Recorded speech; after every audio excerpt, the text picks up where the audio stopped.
We wanted to share a spontaneous conversation that emerged during our recording session. While Jazznique was discussing the theme of the podcast and how she resonated with it, she received a phone call which disrupted our conversation. Instead of pausing the recording, we hopped back in and kept it going to see where the conversation took us. She asked a question, and as you can hear, our conversation took a natural turn, and we found ourselves exploring the topic of creating margin and boundaries around how much we share, how much we disclose around our story and our lived experience and perspective, and if that correlates to us like protecting our ex-partners. It was refreshing and a reminder of unexpected connections and insights that can arise when we allow ourselves to be present and open. How do I express myself in such a way where it's solely me in my experience? Perhaps he might hear this. Like, how were you able to like separate, like compartmentalize or in a way feel as though, I don't know, what am I trying to say? Like, so I'll put it like this. I've heard people say in the past, like therapist wise, like, are you protecting him? And I'm like, perhaps, right? Like, in a sense, like, I want this to be about me. How, like, even thinking about, like, eventually, like, perhaps potentially wanting to write a book. I always wanted to, like, speak on my experience. Yeah. But not feel like it's an attack on him. Exactly. I think for me, whenever I do try to speak about my experience with my ex, is me trying to make sure I voice my accountability and my contribution to the poor outcome of our relationship. Mm-hmm. And also, like, when I bring up specific things that brought harm to me in the relationship, or things that I'm still healing from, or like proving why the relationship was like inadequate, I just try to balance it out with, like I said, taking accountability and also acknowledging, like, yes, he has some growth to do, but I also have some growth. I had some growth to do too, and I did play a part in some of these situations. I didn't do all the things right. I think it's bringing in that element of like reflection, and understanding, right? Having that grace as well for him, acknowledging that grace, vocally and verbally, because I think a lot of times, especially as women, especially as Black women, when we are voicing our experiences, we always get attacked, like, well, you guys aren't perfect either, and like, where's the accountability? And it's just like, I think often because we're so passionate about sharing our story, or we're so enthusiastic about sharing our story, that it's just like, well, he did this, like just running down the laundry list of things. And we neglect to remember, like, okay, there's two sides to every story, and there's two experiences to every story.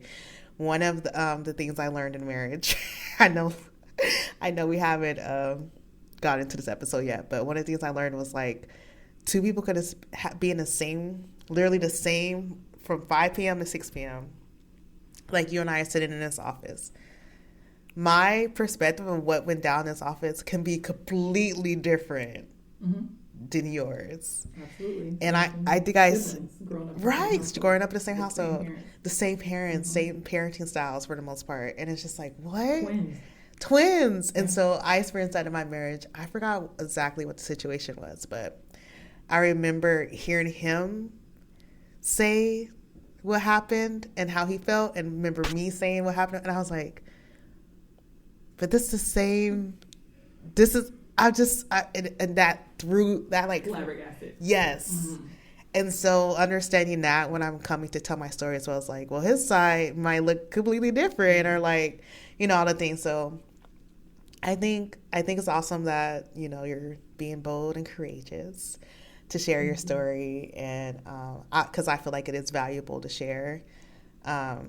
And also that you're even considering or acknowledging, like, hey, how's this going to affect him if he listens to this, or like others listen to this? I don't want people to see him in a certain light. And like you said, like, your therapist is asking you, like, are you trying to protect him? Which is fine. Like, one, he's your husband, technically, primarily married. So there is going to be an inkling of, like, you want to protect them, right? And then two, you're human and you're a loving human. So it's just like, whether he was your husband or not, like, there is something innate in you. I know this from knowing you, that you want to protect people, especially Black people, especially Black men. Whenever I explain my lived experience, right, from my perspective, I do always I take a lot of responsibility. I take ownership. I take almost nearly 100%, right? Which, even knowing that, like, it takes two to tango, right?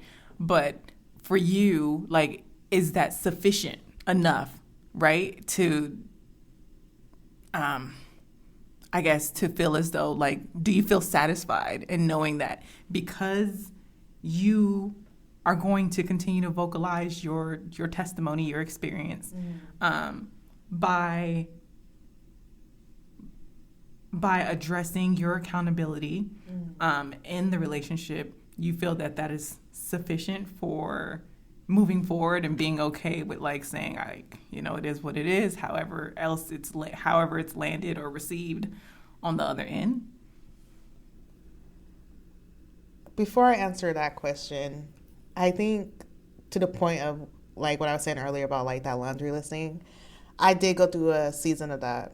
I know for the most part around my circle of friends and family, I did my best not to speak on, like, his failures and downfalls or whatever. But there were two particular people that I felt safe enough to, like, tell them 100%, like, this is what happened, this is what he did, this is how I experienced it, this is, like, how it affected me. But then it still got to a point where I'm just like, okay, let's not go there and, like, clown him or whatever the case. Because I was like, first off, this isn't naturally you as a person. And then two, I was just like, what is the purpose of this, of, like, shedding such a negative light on his character to these two individuals that I felt the most safest to, like, share all the deets and dirt with, right? So that was one thing. I think I got to a point of, like, now I can be okay with however anyone else perceives it, because I know that I'm not operating from that space anymore. And I'm operating from that balancing of, like, holding myself accountable and also having understanding and holding that grace for him as I'm sharing my perspective and my experience of what went down. But yeah, I think I'm satisfied. Like, I can't control no one but myself. And if someone wants to perceive my story in whatever ways they're operating out of, whether that's bitterness or assumed negative intent or whatever the case, however they're operating, I don't have control over that. The only thing I have control over is, like, I made the choice to vocalize this and make it public.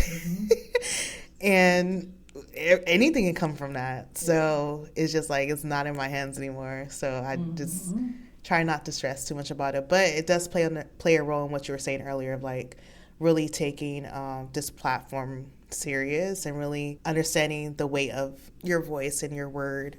I think part of it was, like you said, throughout this process, like, we learned a lot more about ourselves and all the things. And part of my journey with God was, like, I was so fearful of people finding out I was getting divorced, because I was operating in that situation where you're, like, the social pressure and, like, having to do the whole announcement, I'm getting a divorce.